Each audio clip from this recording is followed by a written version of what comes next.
باجوائی طاقتیں ہیں.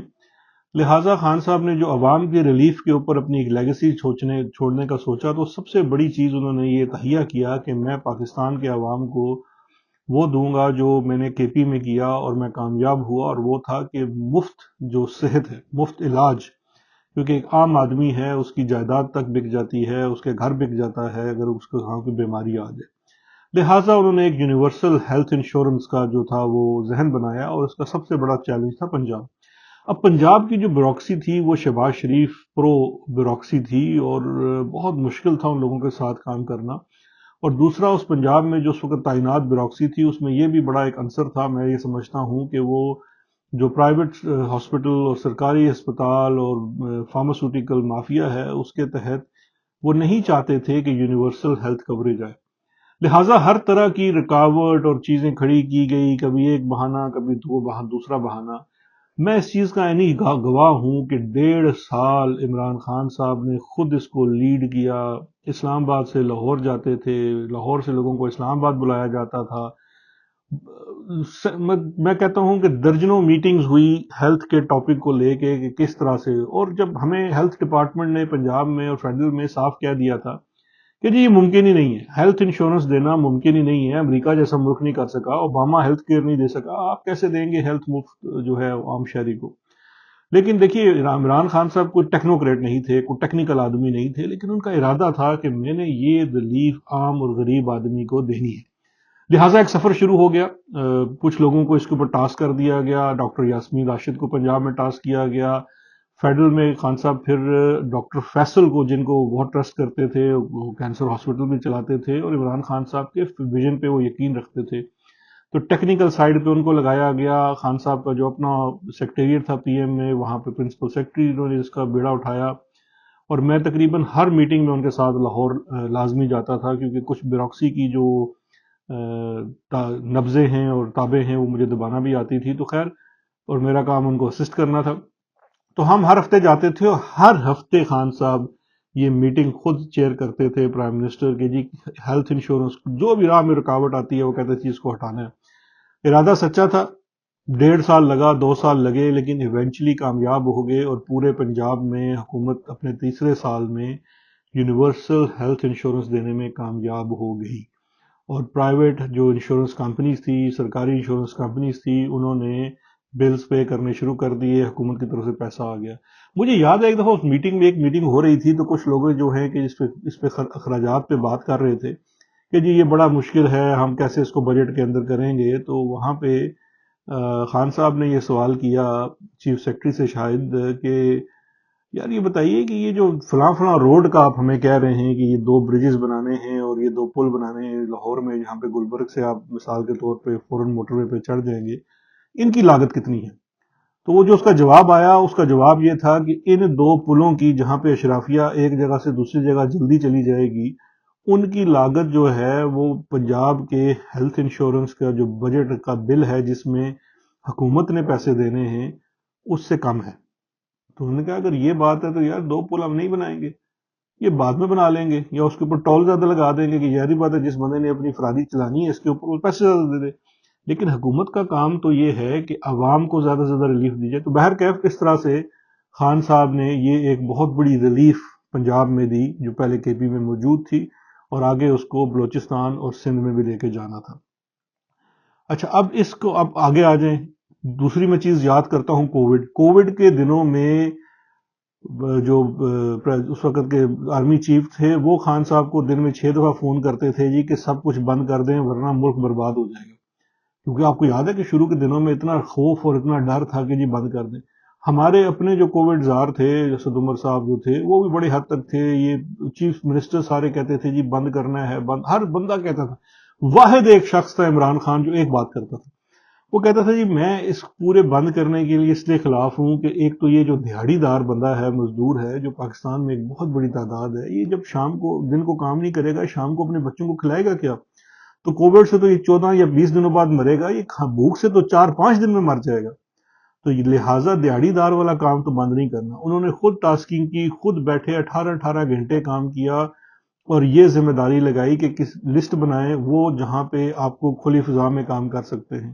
مجھے اچھی طرح یاد ہے 60 سے زائد شعبے آئیڈینٹیفائی کیے گئے جن کے لیے اسپیشل کووڈ کے ایس او پیز بنائے گئے، اور وہ ادارے بند نہیں کیے گئے، وہ پروفیشنز بند نہیں کیے گئے۔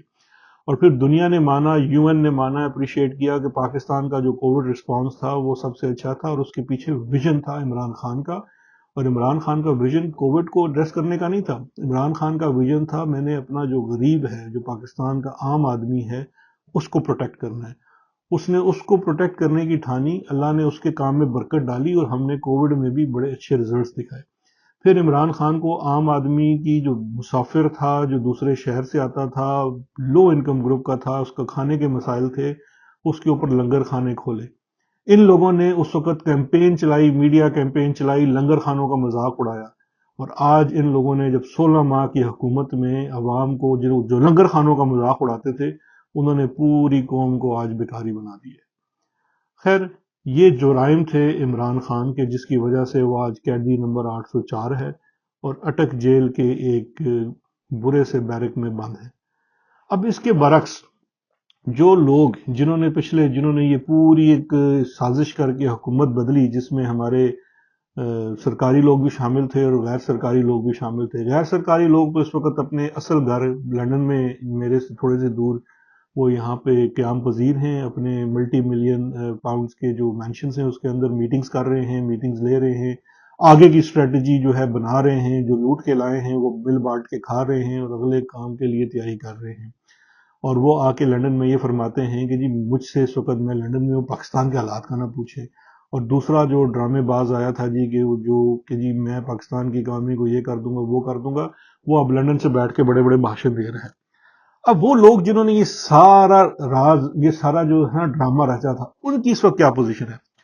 اب انہوں نے اپنے ہاتھوں، یہ کوئی شہباز شریف نے اور راجہ ریاض نے نہیں آپ کی کیئر ٹیکر گورنمنٹ بنائی، کیئر ٹیکر گورنمنٹ جہاں سے بنی ہے سب جانتے ہیں، یہ پنڈی والوں کی بنائی ہوئی کیئر ٹیکر گورنمنٹ ہے، وہ اپنی طرف سے ٹیکنوکریٹ لوگ لے کے آئے تھے۔ اب یہ جو ٹیکنوکریٹ لوگ ہیں، یہ ان کے لانے والوں کی طرح یہ عوام کو جواب دہ ہی نہیں ہے، تو ان کے اندر وہ عوام کا نہ درد ہے، نہ ڈر ہے، نہ خوف ہے، کیونکہ ان کا جو کانسٹیچوئنسی ہے وہ تو وہ پنڈی ہے، وہاں جا کے انہیں سلوٹ کرنا ہے اور اگلا کوئی عہدہ لینا ہے۔ تو لہٰذا عوام پہ کیا گزر رہی ہے، عوام کے کیا حالات ہیں، اس کا ان کو کوئی پرواہ نہیں ہے۔ آپ ان ٹیکنوکریٹس کی کمپٹنس کا اندازہ اس سے بات سے لگا لیں کہ آپ کی جو اس کی وزارت خزانہ کی وزیر صاحبہ ہیں، انہوں نے ایک ارسپانسبل بیان دے کے اگلے دن سٹاک مارکیٹ بٹھا دی، اور اس وقت آپ ٹوٹلی جو کہتے ہیں نا آئی ایم ایف جس طرح سے چاہ رہا ہے، وہ آئی ایم ایف نے تو اپنا ایک پروگرام دیا ہوا، اس نے اس کے مطابق چلانا ہے، عوام کیسے پورا کرتی ہے اس کا کوئی سدباب نہیں ہے۔ اور یہ جب یہ آپ عوام کو وہ چورن دے رہے ہیں کہ 2 دن میں 3 دن میں بجلی کا حل نکالیں گے، کوئی حل نہیں ہے۔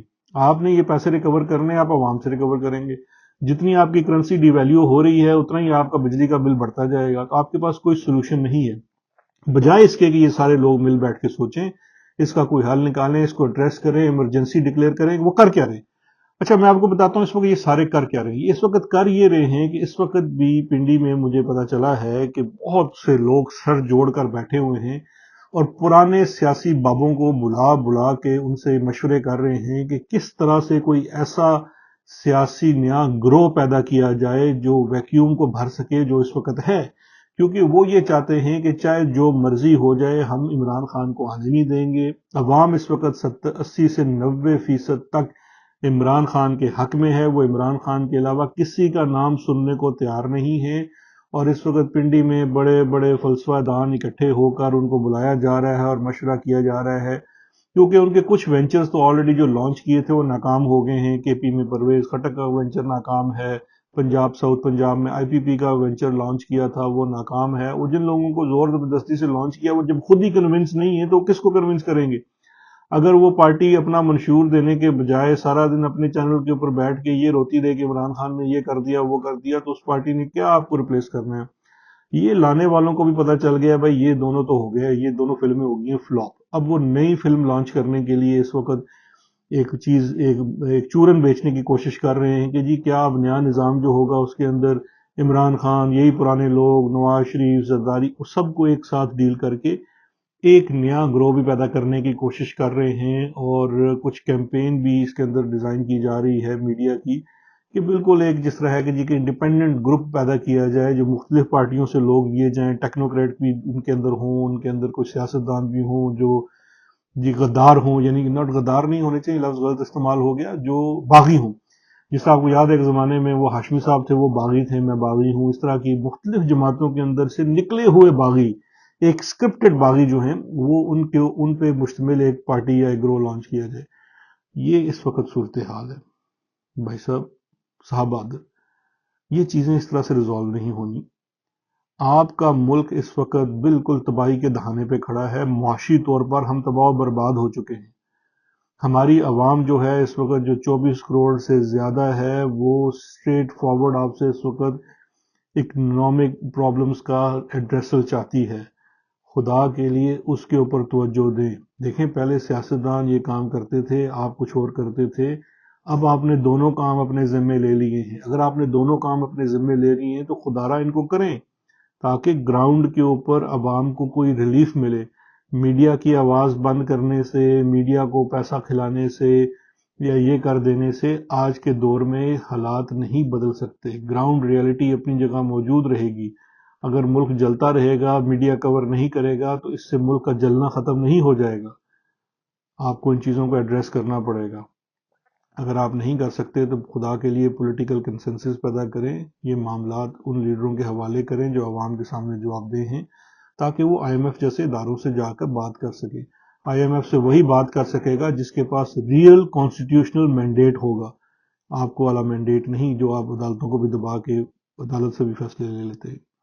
آج میں کسی اور سیاسی چیز پہ بات نہیں کرنا چاہ رہا تھا، صرف اس پہ بات کرنا چاہ رہا تھا کہ اس وقت عوام کا جو دکھ درد سمجھنے والا شخص لیڈر موجود ہے، وہ اس وقت 804 نمبر قیدی ہے، جیل کے اندر ہے. اور باقی جو لوگ بیٹھے ہوئے ہیں ان کے کوئی سٹیکس نہیں ہیں.